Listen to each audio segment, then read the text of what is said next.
Maharashtra MLC चुनाव के result क्या आ गए। रिजल्ट पर महाराष्ट्र कांग्रेस गदगद नजर आने लगी है। विदर्भ में एमएलसी चुनावों में कांग्रेस ने झंडा गाड़ दिया है। जब भारत जोड़ो यात्रा में एक बड़ा जन सैलाब देखने को मिला था, तब राहुल और कांग्रेस की छवि भी बदलती हुई दिखाई पड़ी थी। तो क्या ये कहा जा सकता है कि महाराष्ट्र का एमएलसी चुनाव का इस यात्रा से कनेक्शन रहा होगा, जिसका फायदा की कांग्रेस को मिला है और साथ ही यहां बीजेपी हारी है? तो इसकी क्या वजह हो सकती है कि महाराष्ट्र में विधान परिषद चुनाव में भारतीय जनता पार्टी को अपने ही मजबूत गढ़ों में से एक नागपुर में भी हाथ धोना पड़ा। नागपुर तो भाजपा के दिग्गज नेताओं नितिन गडकरी और देवेंद्र फडणवीस का होम ग्राउंड है। नागपुर में भाजपा की हार उसे एक बड़े झटके के रूप में देखा जा रहा है। आरएसएस के गढ़ नागपुर में लगातार होती हार से क्या कोई सबक लेगी बीजेपी? एकनाथ शिंदे की भी टेंशन अब बढ़ चुकी है। वहीं दूसरी तरफ अगर बात करें कांग्रेस की, तो महाराष्ट्र कांग्रेस के अध्यक्ष नाना पटोले काफी गदगद नजर आ रहे हैं और उन्होंने जीत का श्रेय राहुल गांधी को दिया है। यहां तक कि उन्होंने चौंकाने वाला बयान तक दे दिया है। उनका कहना था कि विदर्भ में एमएलसी चुनावों में जीत हासिल करने के लिए बीजेपी के कई नेताओं ने एमवीए की मदद की है। अब आप देखना कि बीजेपी का तंबू कैसे उखड़ता है। नाना पटोले ने दावा करते हुए कहा कि ये जीत बताती है कि कांग्रेस विदर्भ में एक बार फिर मजबूत होती दिख रही है।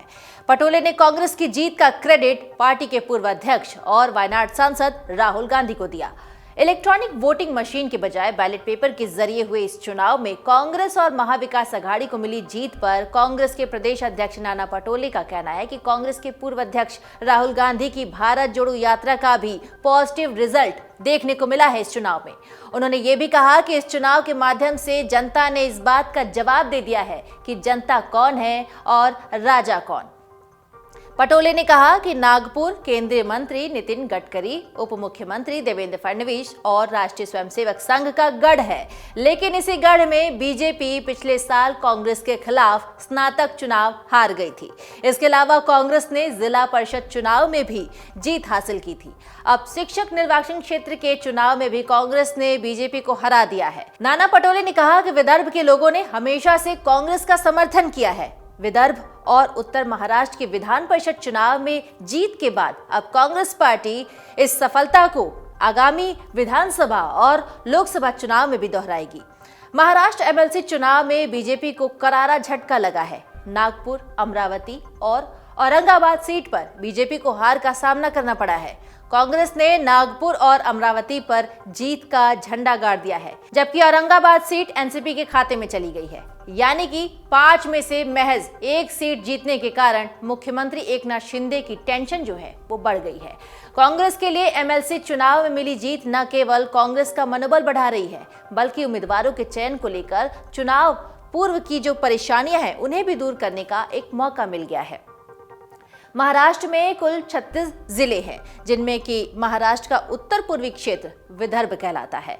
मौजूदा समय में इस क्षेत्र के तहत नागपुर और अमरावती 2 डिवीजन हैं, जिसमें महाराष्ट्र के नागपुर, अमरावती, चंद्रपुर, अकोला, वर्धा, बुल्ढाना, यवतमाल, भंडारा, गोंदिया, वाशिम और गढ़चिरौली जिले आते हैं। आइए एक नजर विदर्भ की राजनीति पर डालते हैं। जातीय समीकरण विकास के मामले में पिछड़ापन यही विदर्भ की पहचान रही है, लेकिन ये सब बीते कुछ सालों में बदल गया।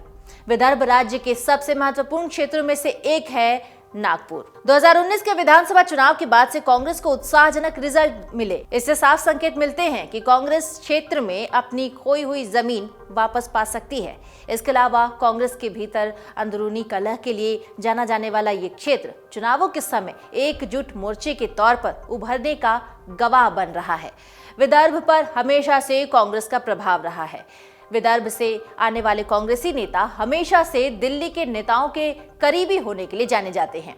जातीय समीकरण का ख्याल रखते हुए कांग्रेस ने इस विदर्भ में अपनी जड़ें मजबूत की थी। समय के साथ विदर्भ कांग्रेस में आंतरिक संघर्ष बढ़ा और बीजेपी और शिवसेना ने इसका फायदा उठाया। राष्ट्रीय स्वयंसेवक संघ का मुख्यालय भी नागपुर में है और नागपुर में स्थित होने के कारण भाजपा के कई नेता यहां से आए। आरएसएस के कई कार्यकर्ताओं की मदद से ही विदर्भ में भाजपा का विस्तार हुआ। भाजपा और आरएसएस ने न केवल दूसरी और तीसरी पीढ़ी का नेतृत्व तैयार किया, बल्कि वो कांग्रेस के अहम चेहरों को भी अपनी तरफ खींचने में सफल रहे। इसी बीच कांग्रेस का पतन शुरू हो गया था और भाजपा शिवसेना गठबंधन ने विदर्भ में एक ठोस नींव रखी। साल 2014 के लोकसभा चुनाव में देश भर में भाजपा की हवा चल रही थी, लेकिन ये हवा 2019 के बाद से बदलने लगी। 2019 के बाद विधानसभा चुनावों के बाद से कांग्रेस को उत्साहजनक रिजल्ट मिले। अब इसी बीच सवाल उठता है कि संघ के गढ़ में कांग्रेस या उसके सहयोगी दल आखिर क्यों मजबूत हो रहे हैं। महाराष्ट्र की राजनीति के जानकार कहते हैं कि नागपुर क्षेत्र में कांग्रेस पार्टी के मजबूत होने के पीछे कई कारण हैं। नागपुर से 2 नेता सुनील केदार और नितिन राउत महाराष्ट्र सरकार में मंत्री रहे हैं। इसके अलावा प्रदेश कांग्रेस अध्यक्ष नाना पटोले भी नागपुर से हैं।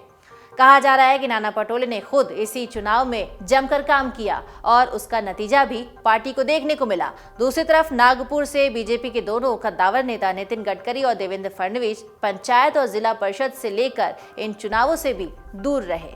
महाराष्ट्र में 5 सीटों पर हुए एमएलसी चुनाव के दिलचस्प मुकाबले नासिक में भी देखने को मिले। इस सीट पर कांग्रेस ने पहले सुधीर तांबे को अपना उम्मीदवार बनाया था, लेकिन उन्होंने अपना पर्चा नहीं भरा।